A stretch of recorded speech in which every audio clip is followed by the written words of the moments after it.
अस्सलामुअलैकुम दोस्तों, ये video tutorial HTML5 new input tags के मुतालिक है और ये फर्स्ट ट्यूटोरियल है। HTML5 में जो इनपुट न्यू टैग्स आए हैं उसी को डिस्कस करेंगे इस वीडियो में। तो आइए इससे पहले हम ये जान लेते हैं कि HTML5 में कौन से न्यू इनपुट टैग्स आए हैं।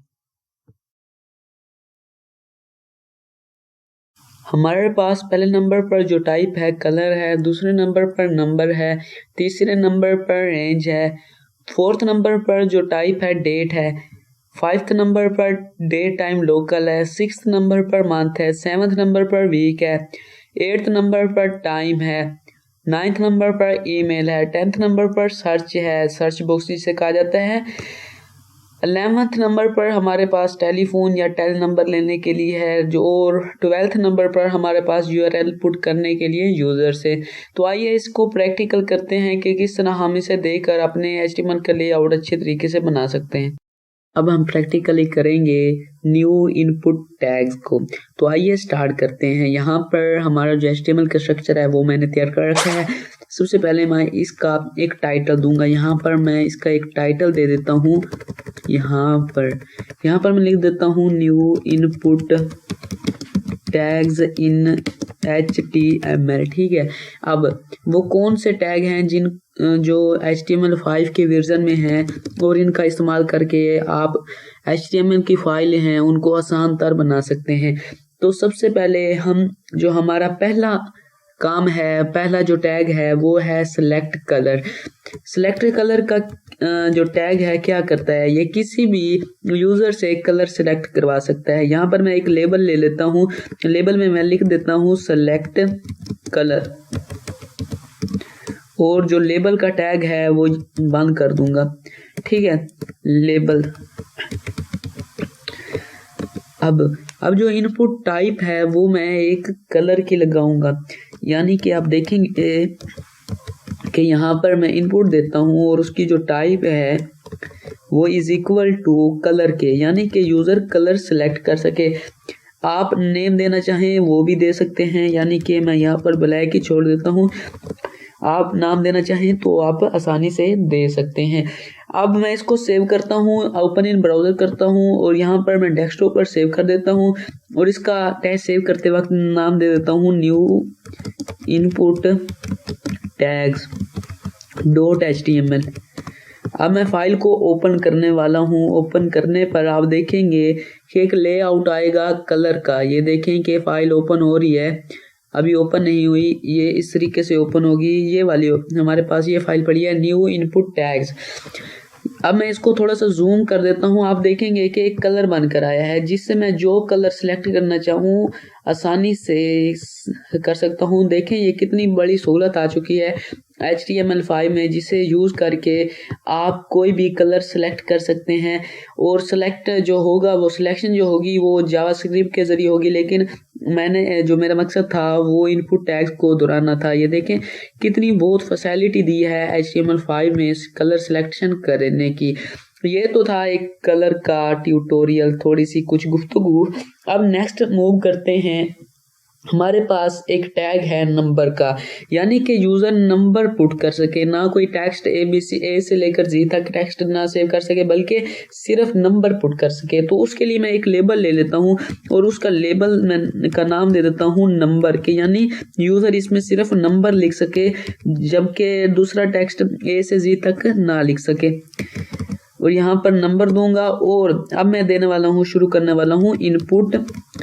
तो इसकी टाइप जो है इज इक्वल टू, यहाँ पर मैं दे दूंगा नंबर।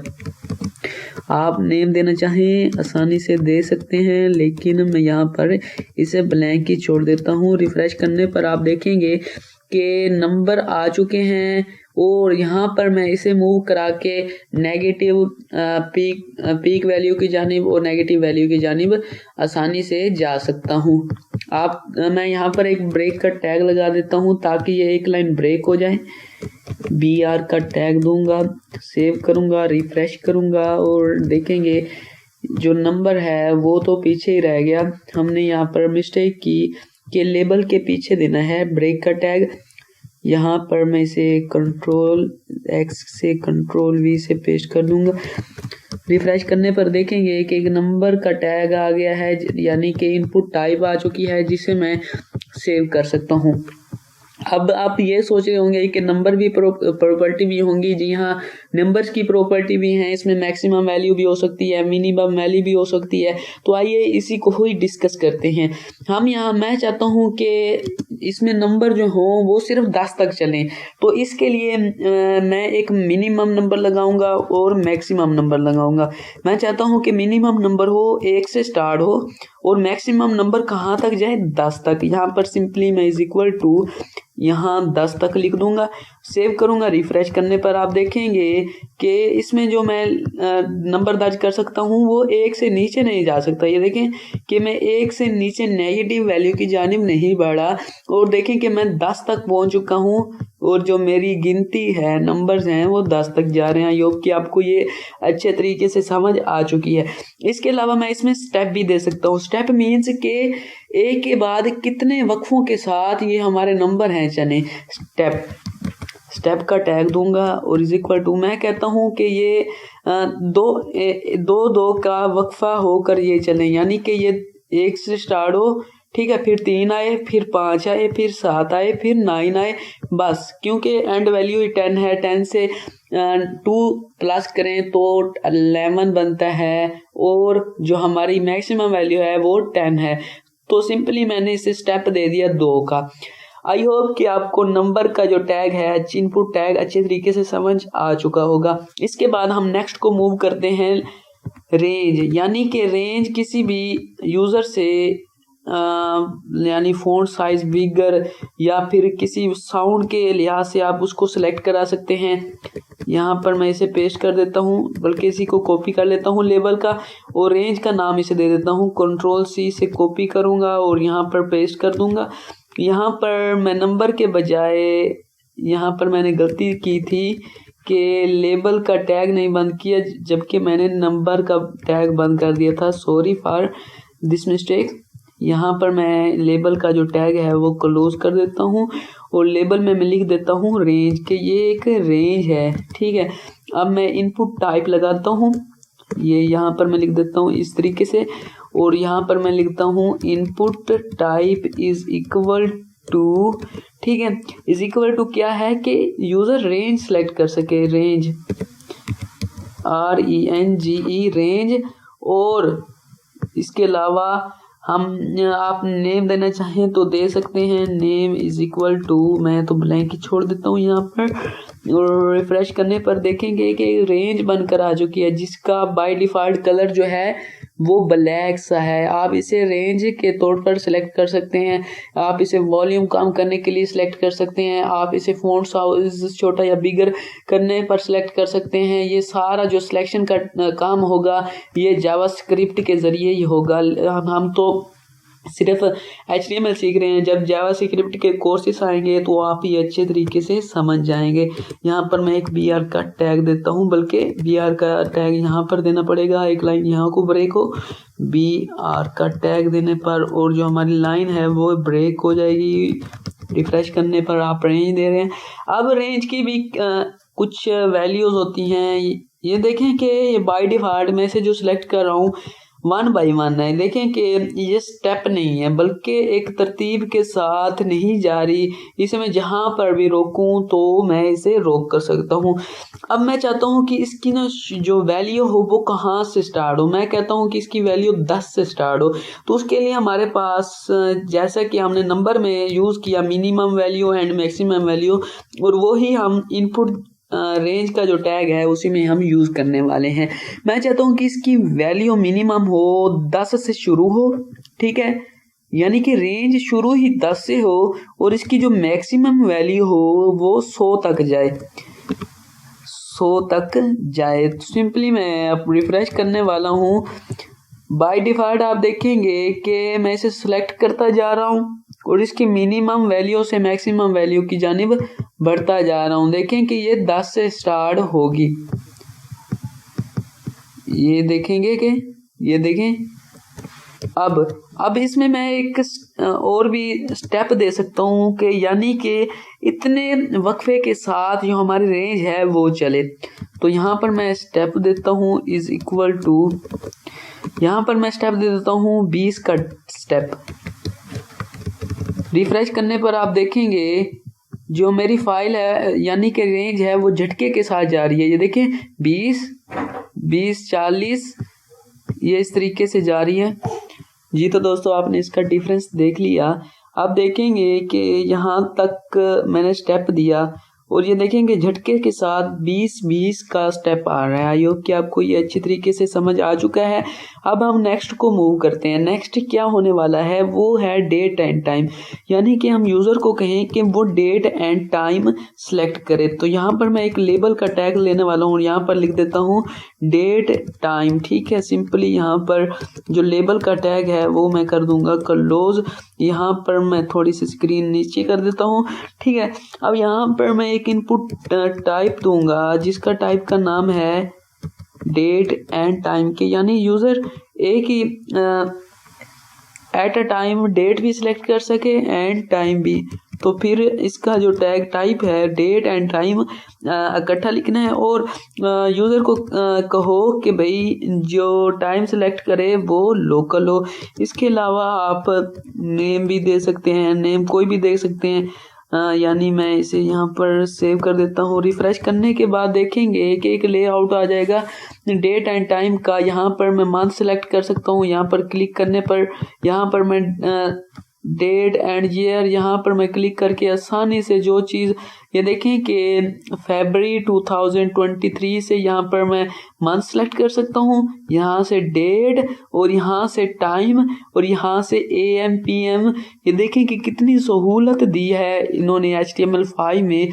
अब टुडे की जैसे सेलेक्ट किया तो देखें कि फरवरी 2023 7वां महीना टुडे की भी आ चुकी है। देखें कि कितना फैसिलिटी दी है इन्होंने।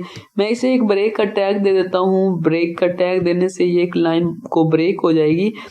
यहाँ पर मैं BR का टैग दे देता हूँ। सेव करने पर एक लाइन ब्रेक हो जाएगी। आई होप कि आपको डेट एंड टाइम का जो इनपुट टैग है वो अच्छे तरीके से समझ आ चुका होगा। अब हम नेक्स्ट को मूव करते हैं कि यूज़र सिर्फ मंथ को सिलेक्ट कर सके, यानी कि यूज़र को कहो कि भाई आप सिर्फ मंथ सेलेक्ट करें तो उसके लिए कौन सा आपने टैग देना है। तो सबसे पहले मैं एक लेबल का टैग लेने वाला हूँ और जो लेबल का टैग है वो मैं क्लोज करने वाला हूँ। लेबल के टैग में यहाँ पर मैं एक मंथ यानी कि यूज़र को कहो कि भाई आप मंथ सेलेक्ट करें। तो फिर उसके लिए हमारे पास इनपुट टाइप जो आई है न्यू HTML में 5 में उसका नाम है मंथ। क्या आपने सिर्फ मंथ सेलेक्ट करवाने हैं यूज़र से। इज इक्वल टू यहाँ पर मैं लिख देता हूँ मंथ और इसे यहाँ पर आप नेम देना चाहें दे सकते हैं, लेकिन यहाँ पर मैं सिंपली इसे ब्लैंक ही छोड़ दूंगा और यहाँ इसे मैं क्लोज कर दूंगा। रिफ्रेश करने पर देखेंगे कि यूज़र जो है सिर्फ मंथ सेलेक्ट कर सकता है। ये देखें यहाँ पर मैंने क्लिक किया, जून सेलेक्ट कर सकता हूँ और 2023 दिस मंथ आप सेलेक्ट करना चाहें वो भी सिलेक्ट कर सकते हैं। जैसा कि मैं दिस मंथ पर क्लिक करूँगा फरवरी 2023, यहाँ पर मैं एक ब्रेक का टैग देता हूँ ताकि ये एक लाइन को ब्रेक हो जाए। सिंपली यहाँ पर मैं ब्रेक का टैग देने वाला हूँ। नेक्स्ट को हम मूव करने वाले हैं। मंथ तो हो गया, अब हम यूज़र का कहें कि वो सिर्फ वीक को सिलेक्ट करे। तो उसके लिए हमारे पास जो न्यू प्रॉपर्टी आई है इनपुट की उसी को हम डिस्कस करते हैं। यहाँ पर मैंने एक लेबल टैग बनाया और इसमें मैं लिख देता हूँ वीक्स के, यानी यूज़र सिर्फ वीक्स को सिलेक्ट कर सके। तो उसके लिए हमारे पास टाइप आई है input type is equal two weeks. यहाँ पर आप वीक्स लिख दें। ठीक है, वीक आपने सिर्फ वीक लिखना है, वीक्स नहीं लिखना। ठीक है, और मैं क्लोज करूँगा, अपने ब्राउज़र पर जाऊँगा, रिफ्रेश करूँगा। देखें कि वीक्स का एक बॉक्स आ चुका है जिसमें यूज़र सिर्फ वीक्स सेलेक्ट कर सकता है। ये देखें कि 7 का पेयर आ रहा है, जिसे 7 का पेयर यूज़ करके यूज़र सिर्फ वीक्स को सिलेक्ट कर सके। देखते हैं ये कैसे काम कर रहा है। ये देखें वीक 12 वीक है 2023 का और इसके वीक्स कितने हैं देखने को आए तो यहाँ पर काफ़ी सारे वीक हैं। नीचे जाएं, हम देख सकते हैं कि हमारा जो ईयर है 2023 3 के कितने वीक्स हैं, तो उसके लिए हमारे पास इसका जवाब आया है 52। जी हाँ 52। आप इसे ये भी सिलेक्ट कर सकते हैं। यहाँ पर मैं एक ब्रेक का टैग दे देता हूँ। ये इस तरीके से मैं एक ब्रेक का टैग लगाने वाला हूँ। ब्रेक का टैग लग गया। अब हम नेक्स्ट को मूव करते हैं। नेक्स्ट क्या करने वाले हैं, वो है हमारे पास टाइम, यानी कि यूज़र सिर्फ टाइम ही सिलेक्ट कर सके। यहाँ पर मैं लेबल को कॉपी कर लेता हूँ और यहाँ पर मैं पेस्ट कर देता हूँ और वीक्स की जगह मैं लिख देता हूँ टाइम की, यानी यूज़र सिर्फ टाइम को ही सिलेक्ट कर सके। तो उसके लिए हमारे पास एक न्यू प्रॉपर्टी जिसका नाम इनपुट जो type is equal to time के, सिर्फ टाइम के, ठीक है। और यहाँ पर मैं टैग को क्लोज करने वाला हूँ। रिफ्रेश करने पर देखेंगे कि टाइम आ चुका है। यूज़र सिर्फ टाइम को ही सिलेक्ट कर सकता है इजीली। एंड ये देखें, जैसे ही मैं क्लिक करूँगा 9:54 AM PM, जो भी आप सिलेक्ट करना चाहें, you can easily do it. तो ये था आज का ट्यूटोरियल पार्ट नंबर 1। पार्ट 2 में डिस्कस करेंगे न्यू जो इनपुट टैग हैं उनको। Thanks for watching. हमारी वीडियो देखने का शुक्रिया। अगर चैनल पर नए हैं तो सब्सक्राइब कर दीजिए।